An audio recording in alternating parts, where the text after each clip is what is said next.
যে 12 বছর ধরে আমি পড়তেছি, 25টা সূরা আমার মুখস্থ নেই, 25 জন নবীর নাম আমি বলতে পারবো না, 25টা হাদিস আমি শুদ্ধভাবে বলতে পারবো না। এটা কারণ কি?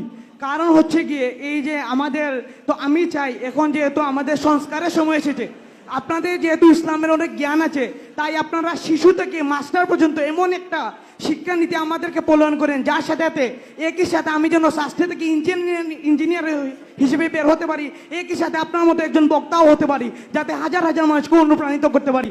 আমার আপনার কাছে আকুল আবেদন, আমি এরকম একটা শিক্ষা ব্যবস্থা চাই, এইরকম একটা শিক্ষা ব্যবস্থা চাই আমি। ঠিক আছে ভাই, ধন্যবাদ। আমার খুব আনন্দ হয় যখন দেখি যে আমাদের তরুণ ভাইরা হালাল হারামের ব্যাপারে, মাহরাম নন মাহরামের ব্যাপারে তারা খুবই সিরিয়াস। এটা আমাদেরকে আশা জাগায় আগামীর বাংলাদেশ ইনশাল্লাহ ইসলামের বাংলাদেশ।